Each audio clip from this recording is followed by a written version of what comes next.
Good afternoon, Representative Orwell. How are you doing? Good, thank you. So this was budget week. We had 3 budget rollouts, and we'd like to know what your thoughts are specifically about the operating budget.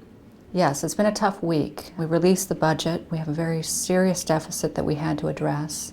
The cuts were much deeper than when we first started the session. We're at an $8.6 billion deficit, and so we've had to cut pretty deep in a lot of the programs and basic services. Are there specific programs or areas that you are most concerned about? Well, my top priorities are around education and human services, and those are the areas, unfortunately, that got the deepest cuts.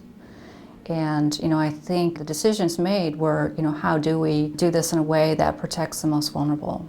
How do we protect children? I know we tried our best to protect the Apple Health for children, but programs across the board were cut sometimes 20 or 30%. Money came from other budgets to complement the operating? It did, and it made a huge difference. Fortunately, President Obama did provide relief to the states, so we received an additional $3 billion.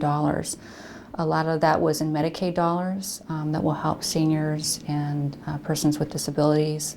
We also got money for our schools and for corrections, and so these dollars did help reduce some of the cuts that we would have had to make. You're a member of Capital Budget. Mm-hmm. What's going to happen there? Well, one of the things we did that I felt really good about is we actually shifted $780 million that we had over to help some of the cuts in the operating budget. And so those dollars were used to protect education and human services. We also have things that we try to protect, such as a housing trust fund, which creates affordable housing for low-income families. And we also tried to kind of protect the schools and other structures that we have that are so essential in our community. Your final thoughts? Well, this is a time where our economy retracted. I know over time it will expand again. So hopefully some of the cuts we can reinvest over time. Some of the programs maybe we won't have for the next year or two, but I'm hoping as we get through this tough time we can go back and look at education and look at basic services and see where there are unmet needs and how we fill those.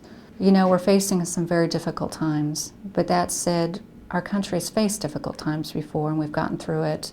And as hard as it's going to be, we'll get through this time. And I think the most important thing is to come together as a community to try to protect those most in need and to make the right investments for the future. And we'll get there. Thank you very much. Thank you.